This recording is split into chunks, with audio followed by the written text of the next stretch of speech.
Welcome back to another edition of the Down and Back with CornDoug. I know it's been a bit since I last had the show. Got the new Chromebook going here, and I've got no idea how to use it. So I had this couple settings that were wrong. That I don't know if you watched the last show before this with Eddie on. I didn't have an opening to the show just because for some reason, me being on the show alone, I sounded like the teacher from Charlie Brown here until he came in the show. So that's why we just had the portion with him on the show. So this week, I'm going to be doing an opening. Same thing happened. I had a show all lined up, did a great opening, and then just wah, and an interview. So this week, we're having an interview with Derrick Freeman out of the Essex, another one of these long names again, Essex County Cornhole League out of the Windsor area here in Ontario. Great interview with him coming up. You'll see me do a quick wardrobe change as we go into the interview, but hopefully you'll like that interview. Derrick is a fun guy, and he like I said, he just likes to have fun, and that. So he'll talk about his first time meeting up with some ACL pros. I know he had a what did I get myself into with a former guest on the show. So you will be able to check that out coming up a bit later on in the show here. But first, talking about some stuff. I know I haven't got any results yet. The Wallaceburg Cornhole, they had their first ever tournament yesterday. They've been going into their league for about 5 weeks. And so, yes, had the first ever Cornhole tournament. Hope they'll have the results coming up soon for that. And so hopefully they had a great time. Hopefully Travis did a great job yesterday with his first ever tournament. Other than that, the other thing that's going with a huge name that Todd really needs to shorten up for me, the ACL Pro International Blind Draw. Unfortunately, I had to bow out before I really wanted to. I struggled in the rounders portion of it. Struggled really bad through what did I throw here? I ended up throwing a 56, a 49, and then a 29. And the 29 just, if you've been watching the show right from the start, you know that's where I was a long time ago. And I really had to think deep and just get my head out of my ass, if lack of a better term, to figure out what went on. Had some talks, had some late night talks with Danny Seals, my partner. He kind of gave me some stuff. And then I had another very long couple hour message session that I'll get into a bit later, to just kind of get my head back on straight. I think for the person I was messaging with, which I'll get in later, worked for both of us. And I came back, and I was the fourth person to throw in the game, so I was throwing last. I knew exactly what I had to do, and I needed to throw a 58 or better, 58 to tie, 59 to win. And if you were watching it, I put it down to the wire. I left myself. I had a 50 going into the last end, so I needed to put 3 in, and thankfully I put my first 3 bags in to get to the 59, because my last bag, I don't know, it was just finally I actually did it through the 59, because my last bag just sailed.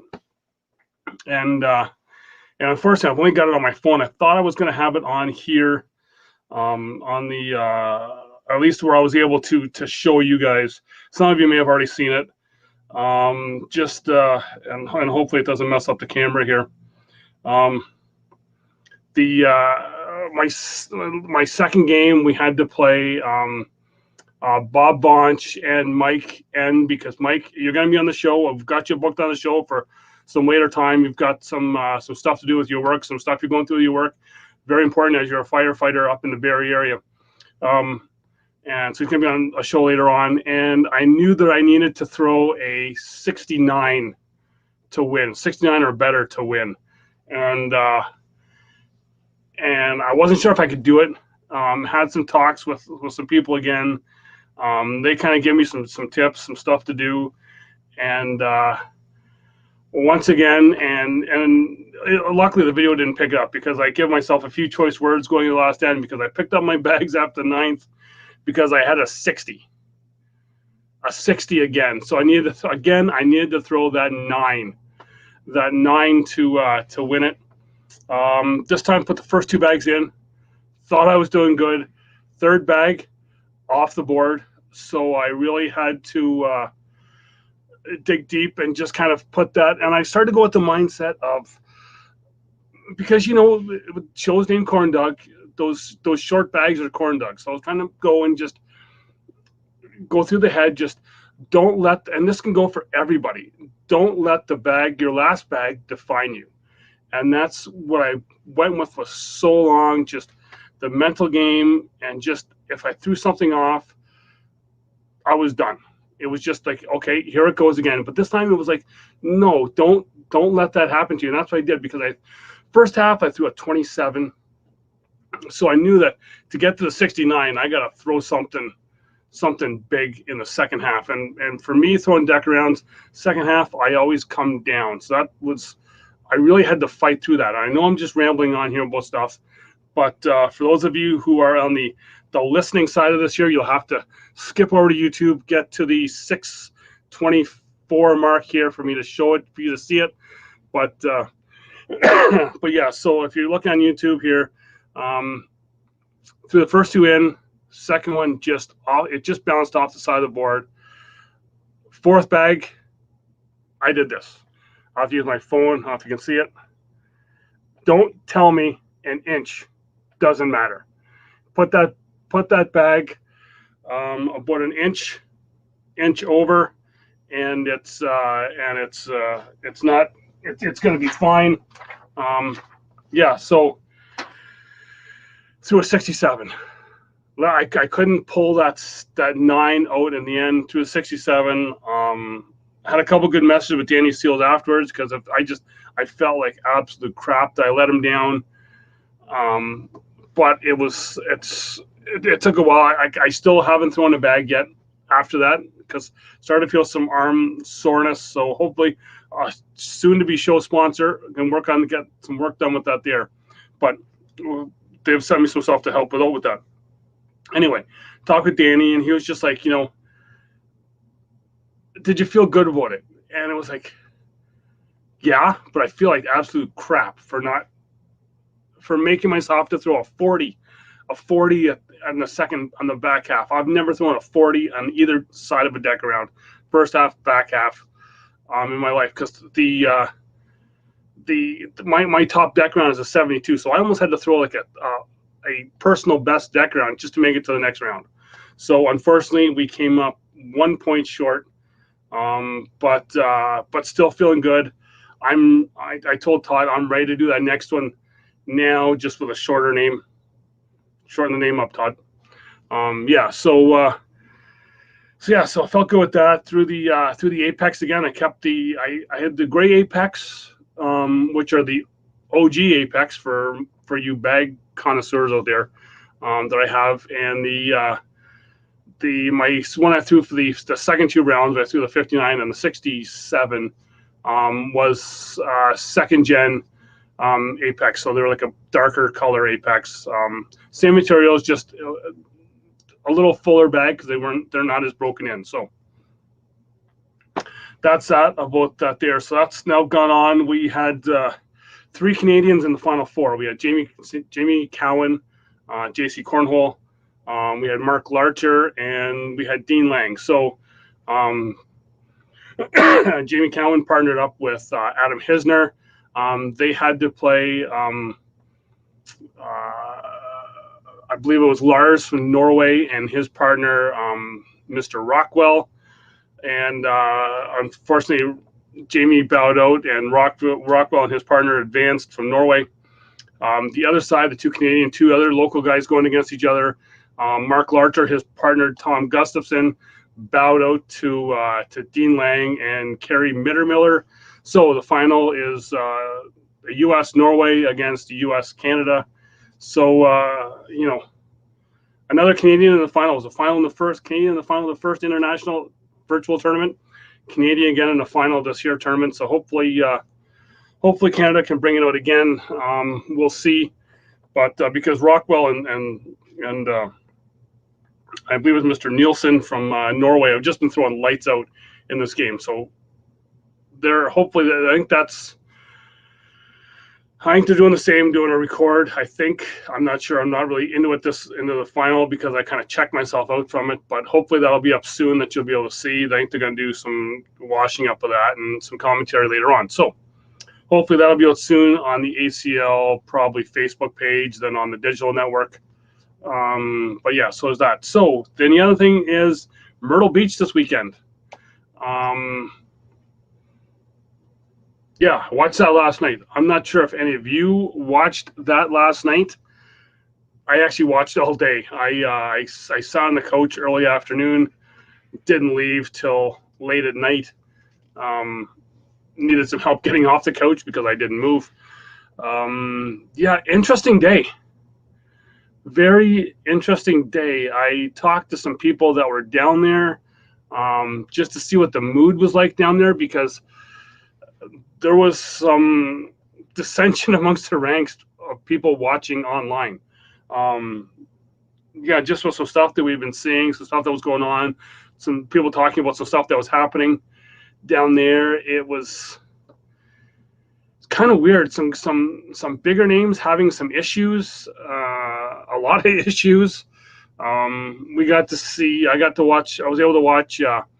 Our octane guy, Mr. Empher, Mike Ferreira, who's on the show a bunch of times, he came back to beat Matthew Morton in singles on Saturday, and it was a fantastic game. Really, it was back and forth. I think Mike may have been a little hard on Matthew, but I think Matthew didn't throw bad. Mike threw really good as well too. I know Mike was really pumped about that match against Matthew because anytime I talked about it with Mike on the show before that Matthew's got that target on his back and he just has to figure out just how to deal with that target. So that's some things you got to work with, and he's still a young kid to work through that target issues that he has. So that was that. Then to say it became silly, I think is an understatement. And I know some of you may have seen, I made some comments online as well too while watching. There was just a whole bunch of stuff that just went kind of crazy. For what I know, that started off, there was which hopefully we'll get some more info on, being the Jamie Graham forfeit against Matt Sorrells. Apparently, I don't know if there was an issue with him having to use the facilities before the game and not getting back. He was not back in time to play the match. I know that I'd heard them calling his name a couple times. Seen his girlfriend on the live feed on the phone, kind of trying to get him to come to the match. I'm not sure what happened between him and Matt Sorrells. Something went down and ended up that I don't know if Matt called time on it and whether that's how the forfeit happened or what. So that happened. Then you fast forward to later on, that Noah Wooten, I believe, was playing Brett Guy on the feature boards, and that game kind of went off. Noah put Brett out, and then something happened with Noah and Trevor Brooks behind the scenes. I'm not sure. We've seen some kind of not chest bumping, but they were at each other over something. I didn't even see what happened. And then the camera panned away. Everyone else is still looking at it. So the viewers at home didn't know. So only the people that are there watching, they actually know what happened. I've been told it didn't come to blows, but like I said, you don't know what happened. So there's that. Fast forward to another game, and it seemed like everything was just, I don't want to say it was a black eye for the ACL because, yes, I am an ACL guy, but just weirdness. So then became that main court again, main set of boards again became Adam Hisner, and there was an issue beforehand Not sure what it was. I heard it might have been a bag issue regarding the stamp or whatever of the bags that Frank Maudlin had. Something was going on. I heard call for a tape measure. That never happened. They started the game, and then when it was 10-2 for Frank Maudlin, the game all of a sudden stopped again, and they called for a tape again, measured the boards, and the boards were too far apart. So I'm not sure what happened with that. So they had to then remeasure the boards, put them where they should be. It then became, they had another mid-game deck around, and and yeah, and it was just flat out weird. Then came the final. Let's see, the final of the B bracket, I believe it was, between Matt Guy and Josh Holland. Josh Holland had already beat Matt Guy to put him in a loser bracket once, so they played again. Again, game starts off normal. They throw their first end, and all of a sudden, boom! The tablet decides the battery dies on the tablet. So now they gotta fight and try and find another tablet to use. Then they go on. They start playing the game again, and Matt Guy double dips Josh Holland. Then it then becomes Matt Guy, Matt Sorrell's in the final, and back and forth match. It was a fantastic match. For me personally, and I know I had some comments with some other people that were involved. I felt that for being on the ACL live feed, I don't think it was the quality that the ACL has come to. I know it wasn't Trey.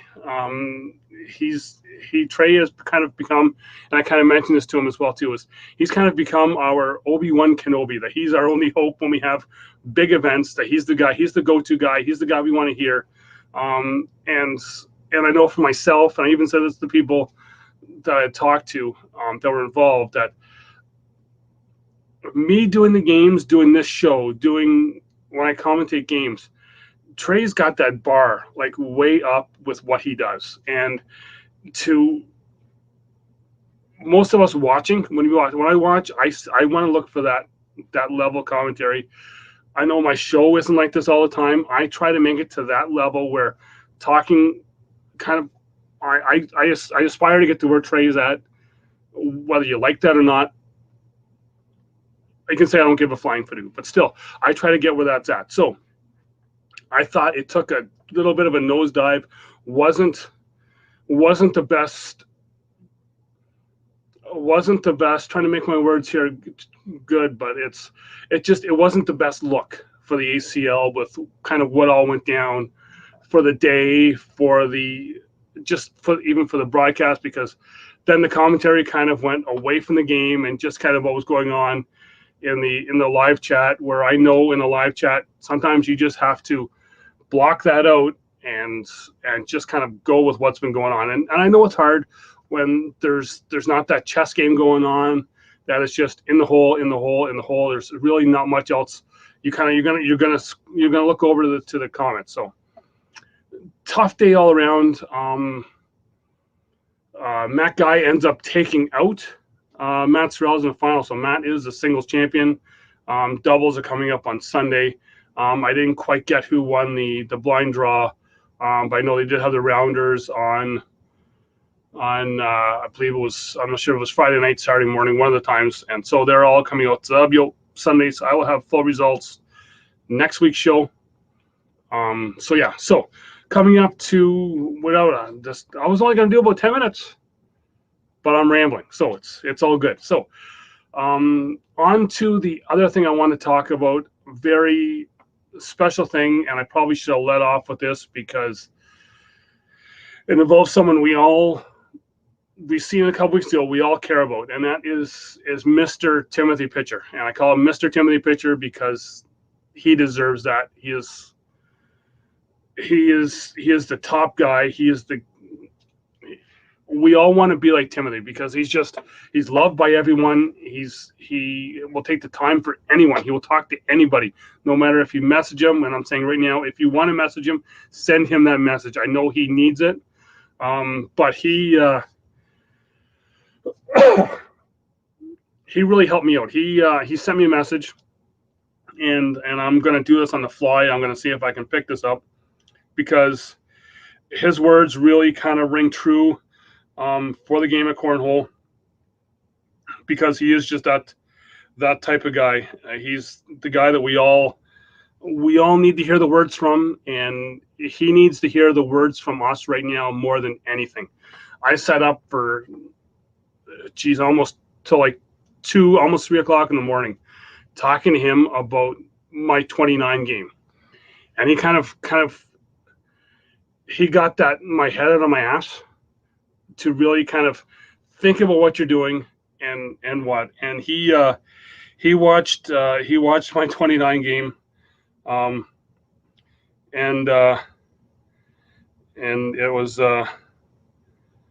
his he watched my whole demeanor in the whole game and everything. And his last words were just, he was talking about my arm movement, my everything, and he was just, his last words were, and this is a direct quote from what he sent me: slow the whole thing down a bit. Lastly, your body language stinks. You got to enjoy the game for what it is. It's just a game.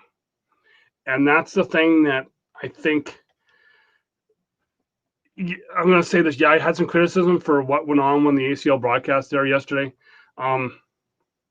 It's just a game. We got to enjoy it for what it is. It is just a game. And I know Timothy wants to really wants to go out and talk to us, your fans. You're more than fans. You're friends to Timothy. He's just, we need to get out. If you can, you know him, even if you don't know him, send him that message. Tell him what he means to the cornhole community and what he means to you, especially if he's ever touched you, he's helped you, anything. Send him that message. He needs those words right now, because he told me that, I kind of told him just how I felt about him, and his response to me was that he doesn't feel that. He doesn't feel like he's anything special in the game. He doesn't feel like he's loved by so many people. So if you can, I'm going to beg you guys right now, if you can, send him that message. Let him know what he means to you in this game. And it's something that we can really help with a friend. I know we all kind of came together. We came together that Saturday night, because I know I was on a Zoom call with Donnie McPhee from the Doghouse, and we talked about that then. And that was just, it wasn't a regular Zoom call, because we all had that in the back of our head to what's going on with him. So just like I said, I can't say it enough.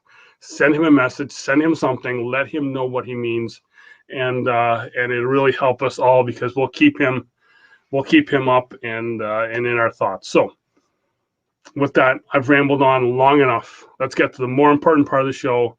Coming back on the other side, you'll see me with the wardrobe change and everything, and I will have my interview with the Essex County Cornhole League top player, Evan. We got to change that name. You got to shorten that up a bit. ECCL. How about that? ECCL. You see me wear that. ECCL. Other than that, make sure you keep checking out octanecornhole.com, jccornhole.com, and you may be a little late for Christmas, but you can still get some stuff.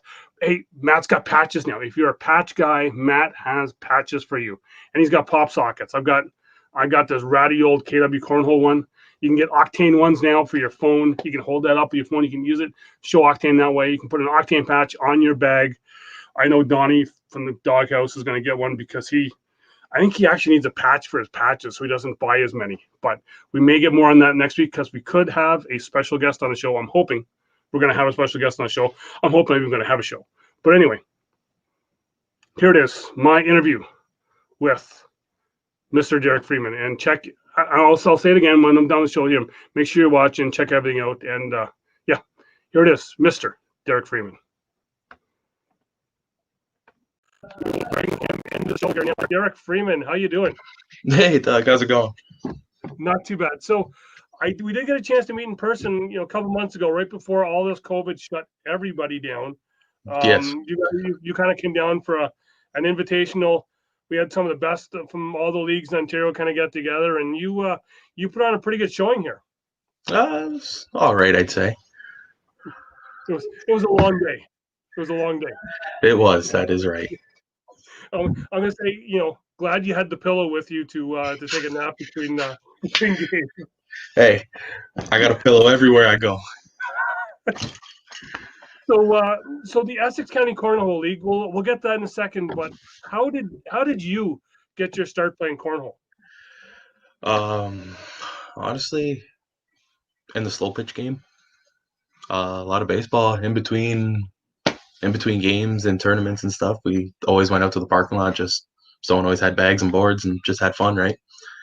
So kind of started a little bit, and then my partner that I play with, Jeff, he asked me to join this league a couple of years ago that we have around here. I was like, sure, I'll play, and kind of just took off from there. Yeah, so now the league, the Essex County Cornhole League, which is Evan, that's another long name for me to say here. There's just too many words in all these leagues. But you guys are probably one of the biggest leagues in Ontario. You got what, like 35, 40 teams? Before everything got shut down, we were running Thursday nights, and we had, I think it was about 46 teams. Yeah. So it was a big league. Yeah, I had the chance to stop in there on the way to Cleveland. We with that whole weekend when everything kind of went south. Watching you guys there in your league that night, and that was probably the first time I met you, but you guys seem to have a lot of fun there. Like, it's a lot of there's a lot of boards going on there at one time. But you guys, Evan, he runs a pretty good ship there. Oh yeah, it's always nice. We got, what was it, I believe 10 sets of boards that run across. So constant games, constant throughout the night. We run for about 3 hours normally around there, get our games in. It's just constant go. You play 6 games a night, cycles up, different opponent per game. It's good showing. Well, yeah, and you guys run, I guess, a little different than some of the other, like I know for our league here, because we do kind of mini tournaments each week for the thing. But you guys have got, you got your set teams and you've got your schedule that you're going by, and you're like a full season. Yeah, we usually run is about end of October, beginning of November till about the beginning of April. Yeah, because talking with Evan there, you guys seem to be almost all slow pitch players. For the most part. So this is kind of like your off-season thing. Like he said he thought about trying to maybe get something going in the summer, but you guys are just you're all out playing slow pitch each night during the summer. Yeah, for the most part, we're all out playing ball, so it'd be kind of hard for him to run something in the summer. Occasional tournaments or something, whatnot here and there, but that's about it for him, really, I'd say. Yeah. So we talked about you coming down here, and I had a chance to look over your stats, and you were actually throwing pretty good for those times, because you were in some battles against some of the top players in Ontario, or even some of the top players in the ACL from Canada, because you were playing against teams like Jamie Cowan and Steve Pohl. Jamie Cowan's on ESPN, and Scott Sullivan, who's been on ESPN with Jamie. But so I guess my question is then, what did you think of playing in that other kind of, I don't want to say better competition, but just maybe a little step up? It was fun. I enjoyed it. I enjoy playing people that are better than I am, because then it just strives for me to be better. It just makes me want to do that much better per time that I play, right? It was a fun time. I enjoy it. I love the competition. Well, and the thing I like with you is our guys around here, we kind of knew each other, and most of the other people had kind of known each other from different tournaments, and you and Jeff coming in, we were kind of like the wild cards, because we actually hadn't really seen you guys play before, so we were kind of like, what's this going to be like with them coming in? And you guys kind of stepped in and were just, it took you a few games to get going, but then once you guys did, it was like you guys were just on fire. Yeah, it usually does take a little bit to get warmed up, especially making the trip down there in the morning and still just kind of tired getting going and having a long day run, right? So Yeah. just got to get the wheels turning a little bit, and then it usually takes off from there. Yeah. So I kind of know that this wasn't your first time playing against any ACL competition, because I know No. you did get a chance to play in a Can-Am tournament against some of the I'll say the better players in Michigan. Yeah, that was that was a difficult time. Yeah, and I know that you did have a run-in kind of against a match against a former guest here, Maya Cup. Yes, I believe so. Yeah, I think she kind of. I'm trying to remember here now with the story. Oh But yeah, with, yeah, yeah. Actually, I remember it now. Yeah, with, with, with the spinning of the bag. yeah, she's a good player. We all rolled in. We're sitting here. She's just spinning the bag on her finger, just like this, sitting here, just looking around. We're like, uh-oh. It's like I'm in trouble.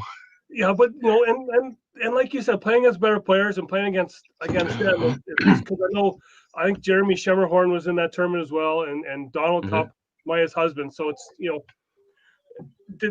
they able to kind of help you guys out with your game or anything? It was more so just small tips and things on what they talked about, how much they run, what they do, how much they practice all the time. Literally go to work, go home, and throw bags for like 8 hours. It's like a second job to them, Yeah. So it just tells you a practice does make perfect. Well, yeah, and I think from seeing you guys and seeing some of your stats from your league and seeing how it's going there, I think you guys are starting to get a bit better. You're starting to have some tournaments, a few more Mhm. tournaments that there's some other people going to now. Yes, there's been a few tournaments and more that have been trying to get going, but with everything going on right now, it's hard to get things going. But once we're back up and running, I think Evan will put on quite a few tournaments, and more people want to come down and check out who we have down here. I think, right? Well, exactly, yeah, because like I said, Jeff, your partner, he's one of the top players. Like I've heard that he's been pretty good at singles as well too. Yeah, he's definitely a good player. I will give him that one for sure. Me and him are competitive back and forth on one thing, but I'll give him that. He's a good player. I'd say he's got me beat for the most part, but we're pretty neck and neck. But and I think watching you guys play, you guys kind of had that. When I say that to be a good doubles team, you kind of have to get each other and kind of have that. The one guy will pick the other guy up if someone's starting to kind of go. But you guys kind of seem to have that. Yeah, that's why we work so well. It's not just bags. We play a lot of sports together, right? We play baseball together. We've thrown darts on dart teams together. We've gone out like bowling together. We've just done everything basically as a partner and a team. So we just know how one another works and understand each other. And I think that is the key. Just because it's it's the word now I'm trying to think of is that the confidence in knowing that the other guy will be there for you to pick you up. Mm-hmm. That is for sure. It's great having them when I'm having off nights. Well, yeah, it's and that's the same with my partner. That that you have that person who can put can put the bag in the hole, even if you're struggling. Because I'd seen that firsthand with you guys. There was kind of like a little bit of a lull, and you guys, Jeff would pick it up one time, or you would pick it up another time, and it's just it's that knowing that I got your back type of thing. Always, it's a great feeling to have. Yeah. So we'll talk cornhole here a bit. What's Derrick like away from the boards? Me, I'm just the outgoing person. Just like to live life, have fun, go out. I like to play sports as much as possible. So this whole thing that's going on right now is kind of killing me because I just get cooped up inside and it bugs me. I don't know what to do. I'm not used to being home. And I've seen it because I've seen your Facebook stuff, and you're the out there, you're the fun guy. It seems like. Always, I try to be. I used to be the shy guy when I was little and younger, right? But kind of broke out of that, and I'm like, why? Let's just have fun, live life, just whatever. Let's be funny, outgoing, meet new people, do new things.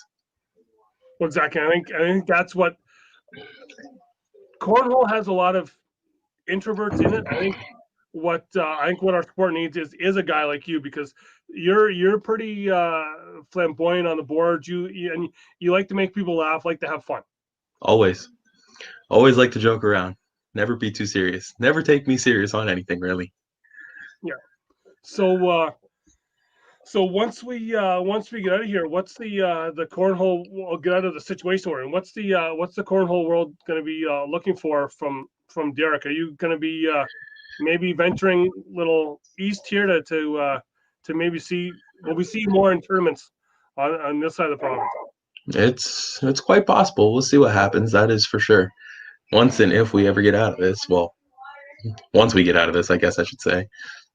But it's definitely a good possibility that I'll travel up there and participate in a few more tournaments and come have some fun with you guys. I know we had a bunch of guys that were ready to come down because you guys were supposed to have a tournament there December 5th, and Yeah. unfortunately that had to get cut off. But yeah, I think that's just what we need. It's just that because we've kind of been centralized here. Now we've got you guys out on the western part of the province. We got Peterborough and some other people.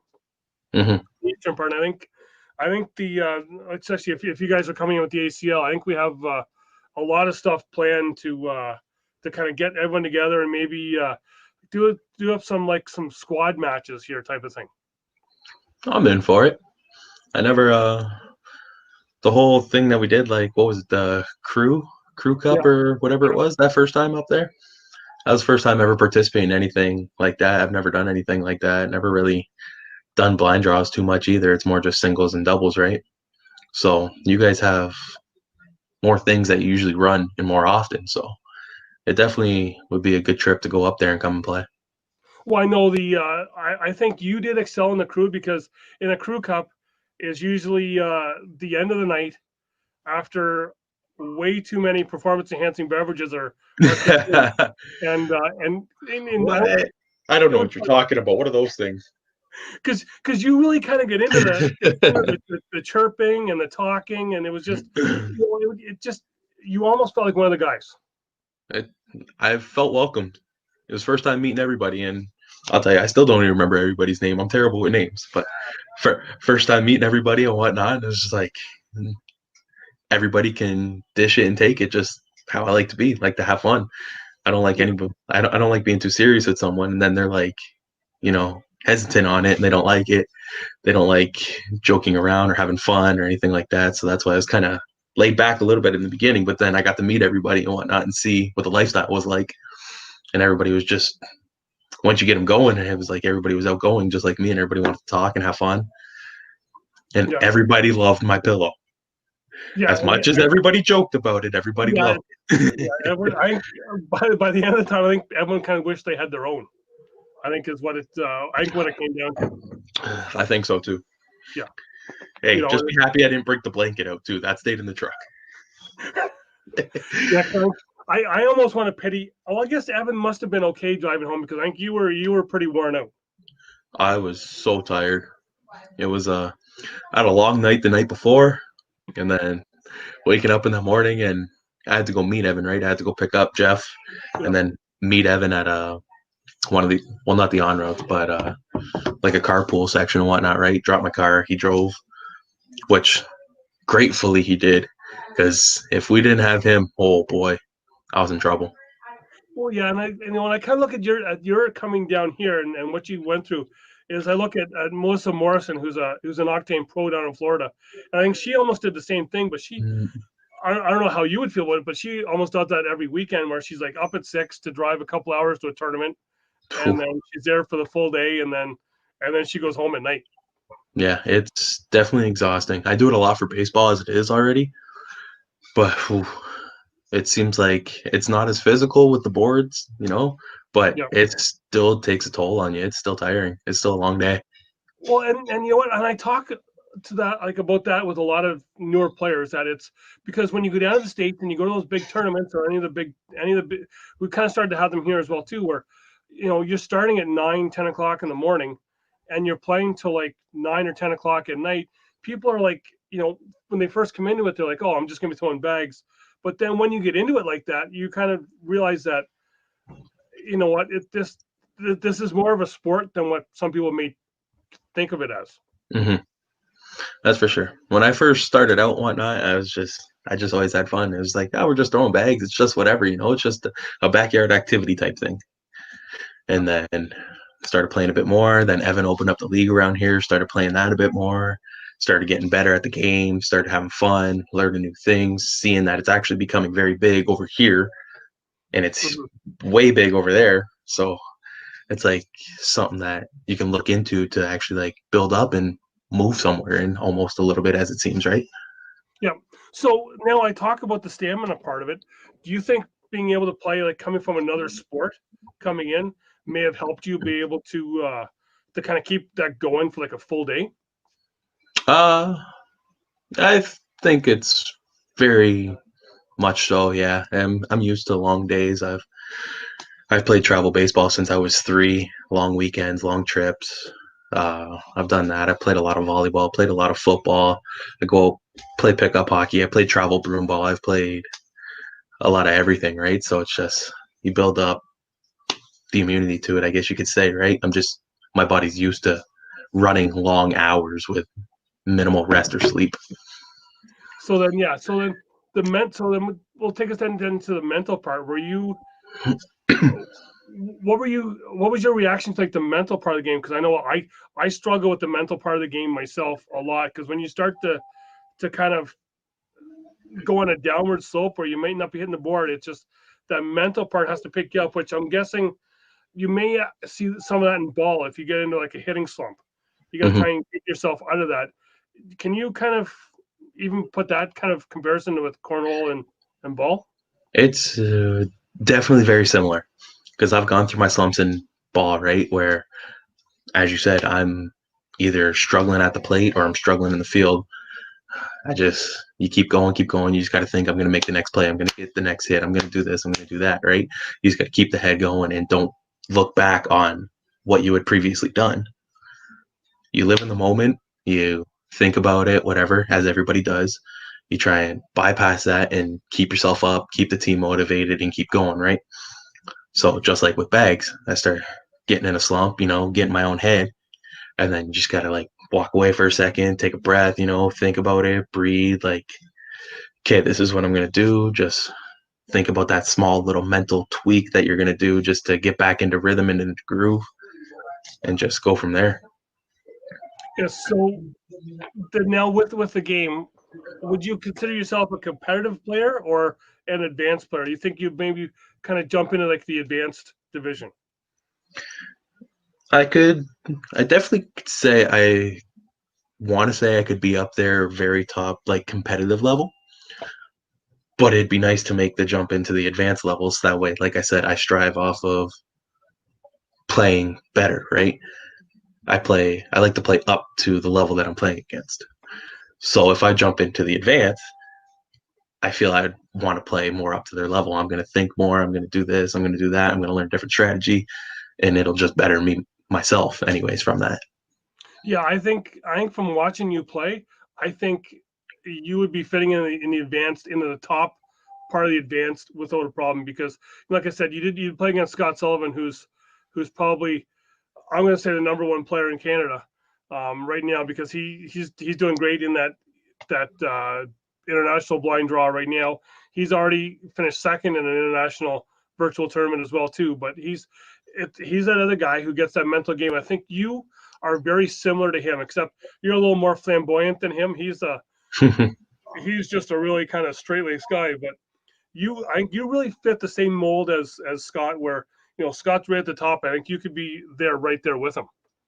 Yeah, it would be nice to be there. I wouldn't compare myself to him yet, right? But because I've only been playing this like competitively for the last like 2 years, 2.5 years now, right? Yeah. Where he's been playing a lot longer than I have, I'm pretty sure. He actually, I think this may be coming into his third summer. Really? Playing with with the KW League, yeah, because I think it was almost 3 years ago in the summer that he had started playing with us. But it's that thing where you can have a fast ride, but I think you definitely could handle it. Now going into throwing, your bag of choice when you're playing? We recently, me and my partner, he has all our bags, right? He's bought them all. I just kind of show up and, hey, let's go, let's play. So recently, this past year, we started throwing game changers. I'm learning to like those, enjoying them a lot. Like, there's a big difference. We had, what do we have? We had the Octane Nitros, Okay. right? My partner, he likes a fast and a faster side on him, right? That's why he had the Nitros to begin with. Yeah. We were playing with those. We had those when we went to the States to go play in Michigan. A little bit after that, we kind of dabbled into some game changers and whatnot because when we were over there, some people were letting us throw them. Yep. So like, this is a nice bag, you know, it gets worked in. It kind of just sits around the hole and it's just going to fall. It catches a corner of it. It just falls. It's nice.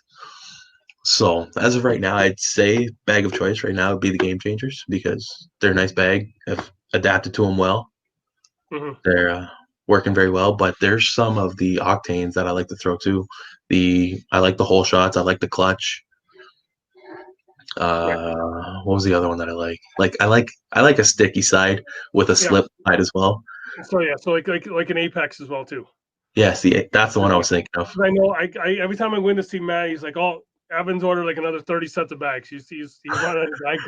He needs more bags." So it's and that's that's said. If you guys are growing there, if he's selling that many bags down there, and it's just gonna go on, and I think we're gonna be seeing some big things out of you guys down in Essex once we do open up and we can start mingling throughout the province and having some fun. So I want to thank you for coming on and doing this here. I know we'll catch up with you a little bit later. I've got another project that I think I want to get you involved in as well too. So we'll hopefully be able to get that on the soon. Yeah, sounds good to me. Thanks for having me. Yeah. So check out the Essex Cornhole League, Essex County Cornhole League. There you go. On Facebook. Check it out. Evan's doing some great stuff. They're always throwing some stuff up there. And while you're at it, check out octanecornhole.com for all your cornhole needs. Matt's got all the gear up there. Derrick has seen Matt's stash of gear that he's got there. He's got shirts, hoodies, Octane jerseys. I think he just got a new shipment of the neck gaiters in, so you can represent Octane with your neck gaiters. Let me see. I think I got one. I can show it off. Oh yeah, he's got one there. And if also check out the Down and Back Facebook page.